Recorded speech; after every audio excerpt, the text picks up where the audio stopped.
Assalamualaikum warahmatullahi wabarakatuh.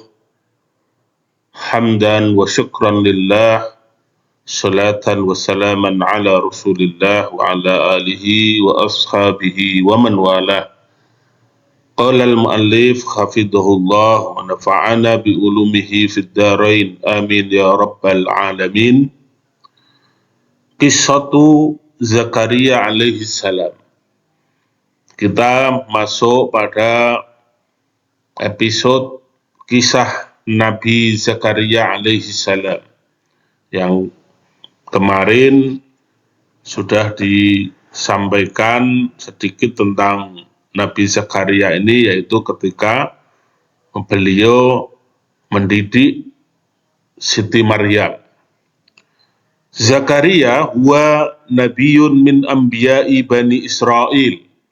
Nabi Zakaria adalah nabi dari sekian banyak nabi-nabi Bani Israel. Yantahi nasabhu ila Ya'qub, yang mana silsilah beliau menyambung sampai kepada Nabi Ya'qub. Jadi semua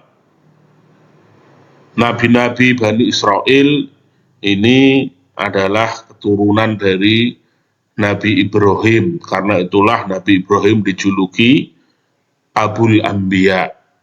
Kalau Nabi Adam dijuluki Abul Bashar, bapaknya seluruh manusia, maka Nabi Ibrahim dijuluki Abul Anbiya. Karena dari Nabi Ibrahimlah seluruh nabi-nabi keturunan Bani Israel, mulai Nabi Ishak, Ya'qub, Yusuf, Ayub, Syu'aib, Musa, Harun, Dzulkifli, Dawud, Sulaiman, Ilyas, Ilyasa, Yunus, Zakaria, nanti sampai Yahya, sampai Nabi Isa. Ini adalah semuanya adalah keturunan Nabi Ibrahim dari jalur Nabi Ishak, kemudian Nabi Ya'qub, dan Nabi Yusuf, dan seterusnya.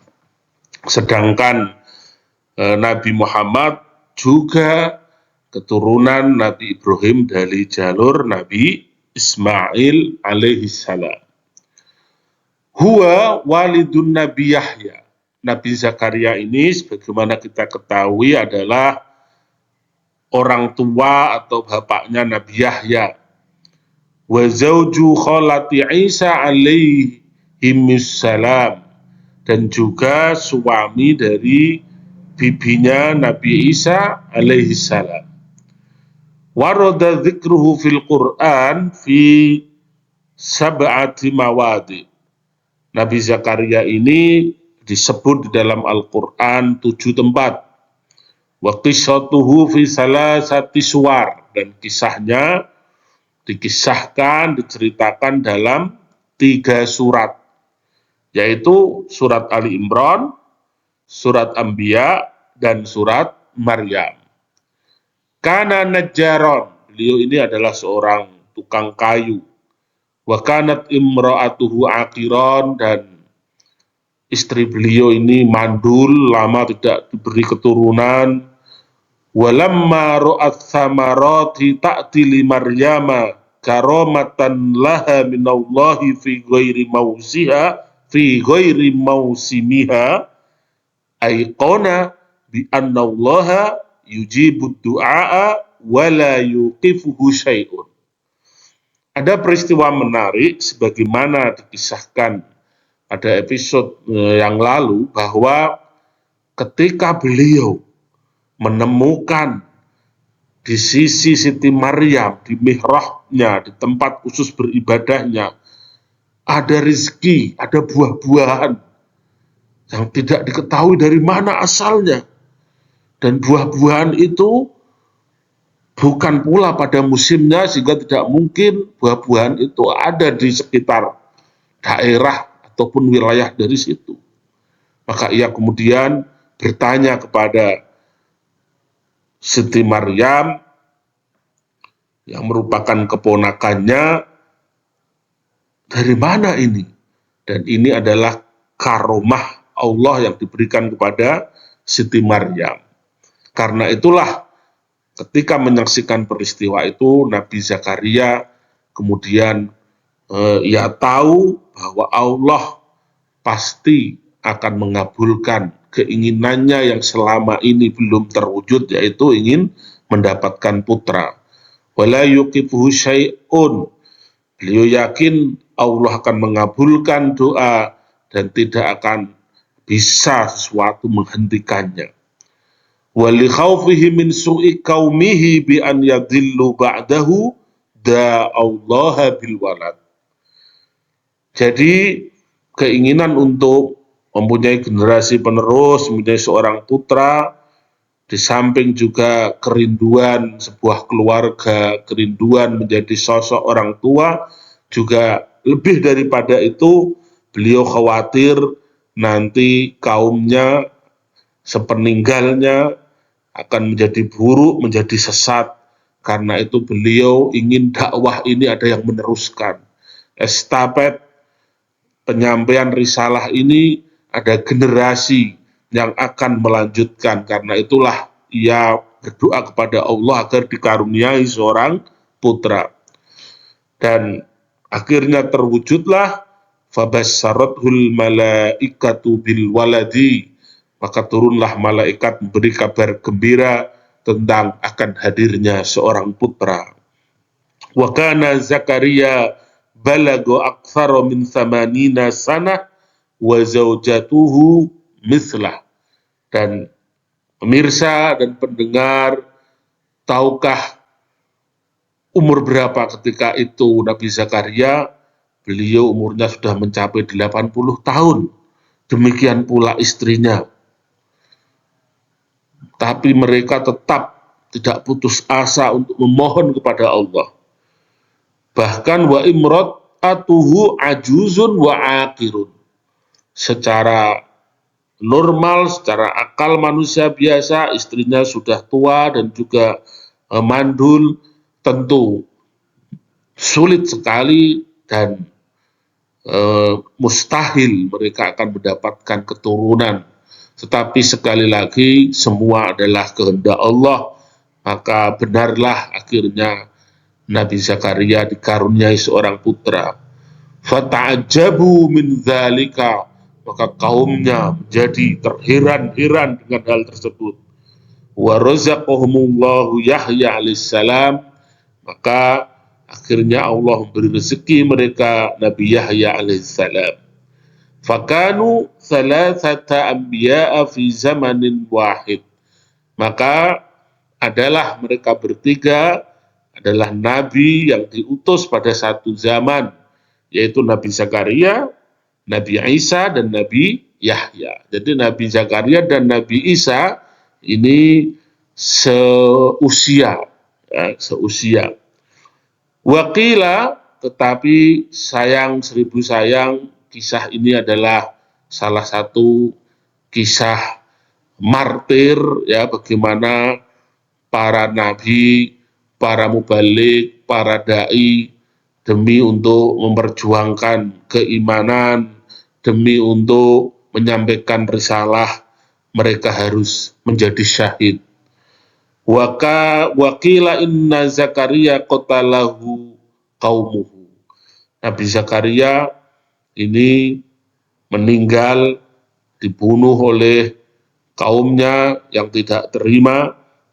Kama qatalu ibnahu Yahya, sebagaimana mereka juga membunuh putra beliau yaitu Nabi Yahya. Karena ketika itu dipimpin oleh seorang raja yang tiran.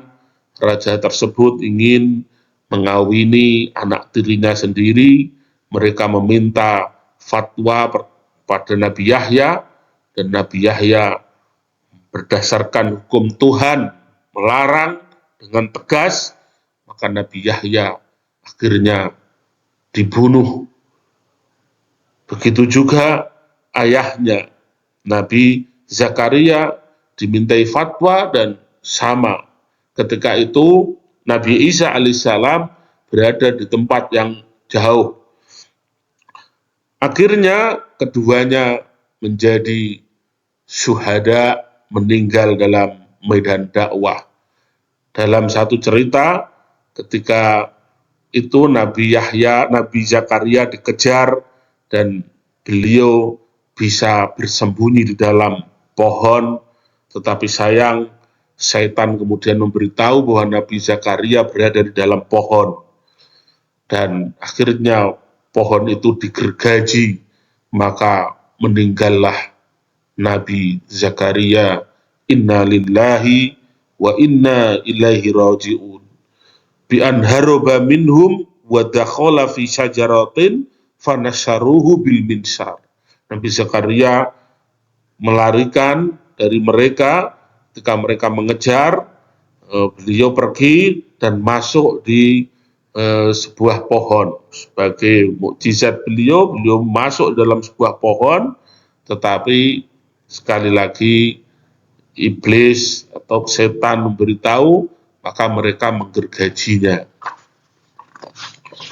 Itulah kisah dari Nabi Zakaria alaihi salam. Dan akibat dari kekejaman ini, Bani Israel ditimpa kehinaan, kemiskinan, dan murka Allah, sebagaimana disebutkan dalam surat Al-Baqarah ayat 61 dan Ali Imran ayat 112. Silahkan nanti dicek oleh para pemirsa dan pendengar. Mengapa? Karena mereka telah membunuh nabi-nabi tanpa alasan yang benar dan terus melampaui batas. Dan azab itu terus sampai sekarang, sehingga Israel menjadi musuh dunia.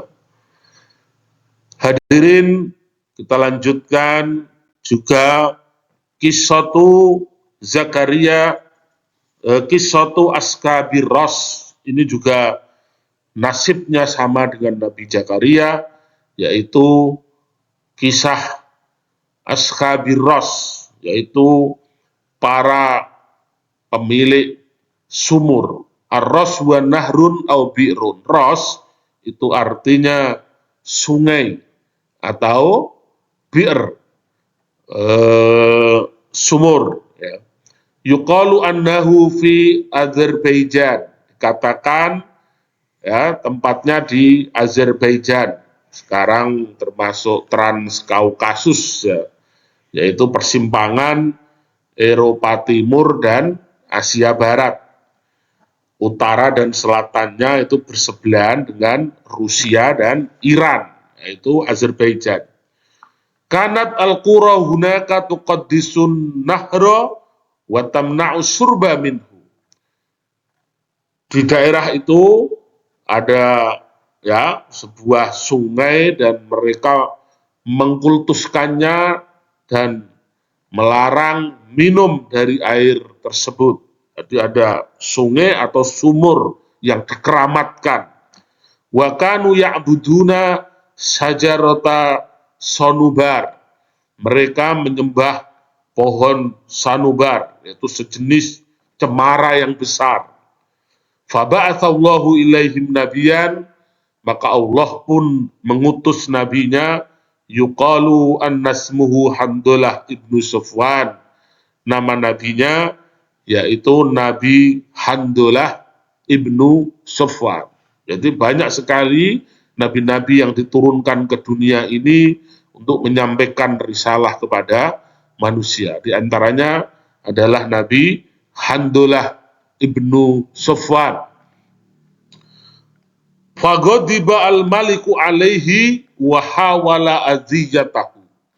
Ketika Nabi Handalah ini melarang masyarakat untuk menyembah berhala, menyembah pepohonan, dan menyuruh untuk bertauhid hanya kepada Allah, maka murkalah raja yang berkuasa dan ia berusaha untuk menyakiti sang nabi. Fada'an nabiyya ala sajaratihim, maka fada'an nabiyyu ala sajaratihim fa'ahraqahu Allah, karena sumber permasalahan adalah pada pohon yang dikultuskan, yang dipuja, yang disembah, maka berdoalah Nabi Handalah dan doanya mustajab, pohon itu pun menjadi terbakar. Tetapi ini semakin menjadi murka sang raja dan para pengikutnya. Faqomal malikul kafiru bihafri bi'rin, maka sang raja pun kemudian, sang raja yang kafir ini menggali sumur, wa amara biqatlin nabiyyi wa ramyihi fihi, dan memerintahkan untuk membunuh sang nabi dan melemparkannya ke dalam sumur tersebut. Walihada summiya ar-rassu li'annahum arsu nabiyahum fil bi'ri. Karena itulah disebut ar-rass, karena mereka menenggelamkan, menyemplungkan nabinya ke dalam sumur. Famata an-nabiyyu fil bi'ri, dan innalillah, meninggallah sang nabi di dalam sumur. Waqila innallaha adzabahum ba'daha birihin asifin, karena kedurjanaan merekalah Allah mengazab ashabur ras dengan angin badai, angin topan yang melanda, wa binnari min tahtihim, dan api yang menyala-nyala dari bawah tanah, wal kibriti, dan belerang, asap yang beracun sehingga membunuh mereka. Waja'a dzikruhum fi suratain.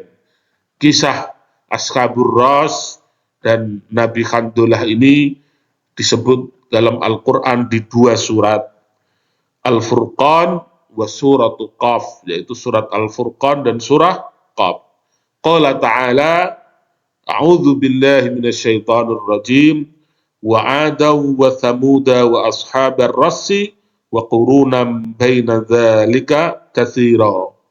Dan kaum Ad, kaum Samud, dan para orang-orang yang mempunyai sumur, wa qurunan baina dzalika katsira, dan kurun waktu antara yang demikian itu panjang sekali. Wa kullan darabna lahul amsala wa kullan tabbarna tasbira. Masing-masing kami jadikan mereka itu sebagai amsal, perumpamaan bagi orang-orang setelahnya, dan masing-masing kami binasakan mereka dengan sebenar-benarnya kebinasaan. Al-Furqan ayat 38-39. Makna tadbir adalah al-halak, kehancuran, kebinasaan.